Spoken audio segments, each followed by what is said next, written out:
Peggy 18.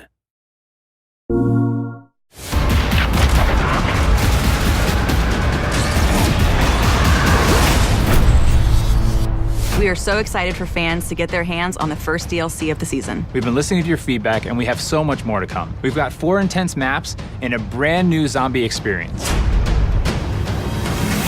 One of the great things about DLC is it gives us the first opportunity to address what the players are looking for and what things can be improved upon in the Infinite Warfare experience. We get a lot of feedback across social media, forums, everywhere. It's been really cool to see everything from beta up till now, the requests. So you're gonna see drastic changes and things you love brought into these new maps.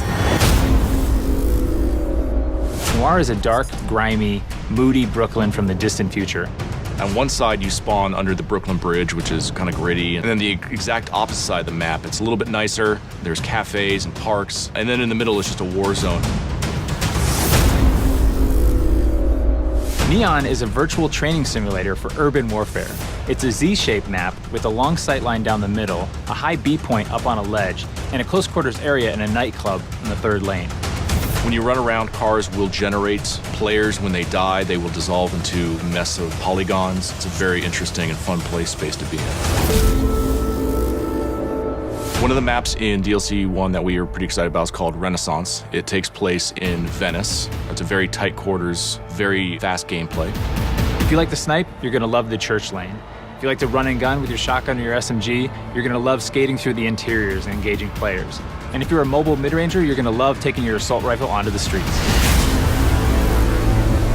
Another map we have is called Dominion, and it's a Modern Warfare 2 remake of the classic map Afghan. This time it takes place on Mars. Afghan is such a revered map, not just amongst the fans, but also among everybody at Infinity Ward. It has a lot of different identifiable landmarks that everybody can remember: the crash ship, the AA guns on the hill. And we knew it was kind of an easy transition over to Infinite Warfare's theater of war. And players can now boost jump up to the lookout and counter snipers with close range engagements. The Raven the Redwoods is a trip back to the 1990s, to a place that is such a stark contrast from what we did in Zombies in Spaceland. I think players are in for a real surprise. We made them really comfortable in Spaceland by opening up lanes, making it bright and colorful. This is really a horror film brought to life in a video game form. It's going to blow people's minds. After getting sucked out of Zombies in Spaceland, our 4 characters appear in a cabin. They wake up kind of groggy. They kind of realize that they're maybe in the 90s now. As you explore outside of the cabin, you find out that you're actually in an abandoned camp that's been kind of taken over by a few hundred raver kids that are throwing an all-night rave party in the middle of the woods. The level has this dark, foreboding, kind of spooky vibe, and then the world comes alive. There's new weaponry, there's new Fate and Fortune cards coming, new traps within the map. Our cast of characters are getting a whole new wardrobe change. We're gonna introduce a new character named the Slasher. There's so much more to tell. We can't wait for people to get a chance to experience what it's like to be in Raven the Redwoods. People are in for a real treat.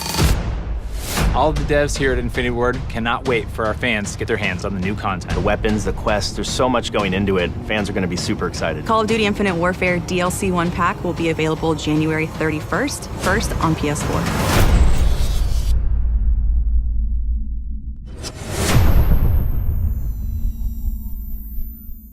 Play map packs 30 days early, only on PlayStation 4. For the players.